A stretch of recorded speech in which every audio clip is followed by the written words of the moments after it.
জীবনে তিনটা জিনিস ভুলেও করবেন না।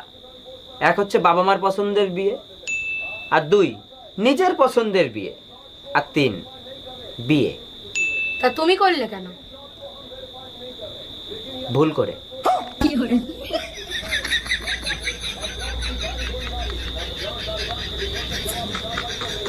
ভাবি, শুনলাম বিয়ের আগে আপনি নাকি কারো কোনো কথা শুনতেন না, এর জন্য আপনি আপনার মায়ের হাতের মাইরও খাইছেন। অরুণ ভাই, শুধু মায়ের খাই নাই, 3 বেলা ভাতের সাথে ঝাটার বাড়ি ফ্রি ছিল। বিয়ের পরে এত ভদ্র হইলেন কি করে? আজ পর্যন্ত শাশুড়ির সাথে তর্ক পর্যন্ত করতে দেখলাম না।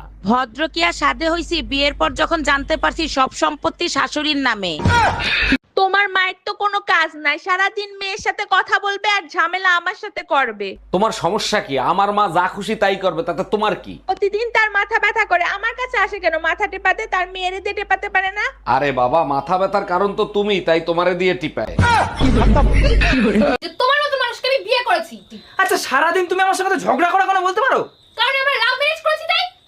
Love marriage? লাভ ম্যারেজ আসলে লাভ কই উড়ে গেল নাকি? তা আমি কি জানি, তুমি জানো? আচ্ছা দেখো, আমি বলছি কি, আমরা তো দুজন দুজনকে ভালোবেসে বিয়ে করেছিলাম, কিন্তু এখন সে ভালোবাসা আমি ফিলই করতে পারছি না। এক কাজ করো, এখন থেকে আমরা দুজন দুজনের সঙ্গে ভালোবেসে কথা বলবো, ঠিক আছে? ঠিক আছে, ভালোবেসে কথা বলা শুরু করো। আচ্ছা ঠিক আছে, তাহলে আমার জন্য আজকে কিছু রান্না করে দাও না সোনা।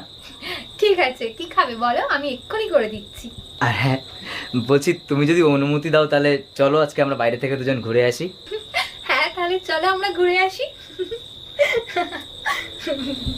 বুঝলাম না, তুমি এত হাসছো কেন? আসলে কি বলো তো, আমরা এরকম অনেকদিন ভালোবেসে কথা বলি না তো, তাই আমার খুব হাসি পাচ্ছে। শোনা, আমি আর এই ভালোবেসে কথা বলতে পারবো না।